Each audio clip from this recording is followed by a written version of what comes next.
Beto mayikono. Tetulina sebo. Balobera video baloga. Tetulina sebo. Tetulina kazanyi just twakategeera. Gemu tugimanyi wetambula. Ostegeera. Nga that statement. Nagye mbanjo bagamba. Timbamanyi just ekyokuta. Okitegeera. Oluyimba luno tusubire video ya ddi. Oluyimba olwo olupya. Guno mujini omwezi. Muguno omwezi gwennyini tugenda shooting video. Omwaka guno tusubireyo konga project simeka. Oluusi by the way. Artist ata project according to lwalina oluli performing out here. Ostegeera. Omuntu nsobola n'okutaawe 10. But kisinzira. Sinzira. Either it is necessary or it is not necessary. Kisinzira kulimba lwalina oluli performing out here. Okulowooza ku kimu. Nange ndongo yo weeri. Yes. Music wali collaborations weziri. Just bikimu kibako timing ntumagala. Lwaki totuwayoko ka concert? Kuba endongo yo weeri.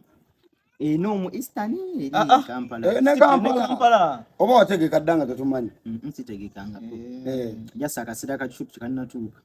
Tonnabona kirowoozaako. Ebeera mutu. Kakati ringira hapa. Nina kyenjagala otegeera nga nze. Omuntu. Bino byange si byammwe abali kuwonula nnyo ku byange. Neeringira hapa kyali wange ono. Gwe controlling otya ku bakyala. Kuba wayingira endongo oli muto. High school n'ogisoma.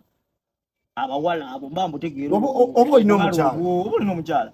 Kina omukyala. Kati saazi n'ogenda campus. Abawala bonna betanina nnyo bano ba star. Nafe tubetanira. Oba amawulire getuwulira. Amawulire getuwulira matuufu. Ndiringira hapa buli wamu alinawo omwana. Buli wamu alinawo omwana. Munene iganga alekayo omwana. Otogera koja. In fact the birthday nakajayiganga kutangira kuyiga. Nasobola okubeera kakajjanga bibyo omwana mukukwana. Kati omwana we Masaka ate wegaana waaki. Tewali.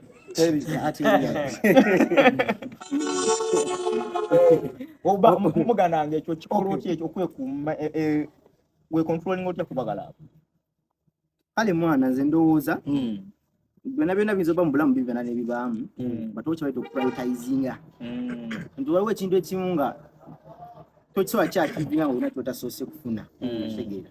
Basically, nze if I'm looking up to a career jenjagala okufunamu ebintu ebingi nzimbeko nange nsabise kuba ninaanye kitegeeza career guba mutima gwa kintu kyange kyonna ebyo byonna emwogerako bijja within the process but kiri nti kyo kyoli kyokutteko kiyimiridde kitya otegeera kubanga bintu bingi bitujja ku miramwa gya bino byetukola otegeera so sometimes osoose ekirala ne kitta ate ekinene otegeera so essaawa zino I believe career yange yibange kyobugagga kimba ino kwata obulungi na buli kyenteeka mu kali yawo nengamba balesa mu implementing omuntu mazima kimanyi tekigenda gikosa otegeera according to the time at the hours zino I just need to focus otegeera just na prioritizing ekikulu otegeera just newunyanyo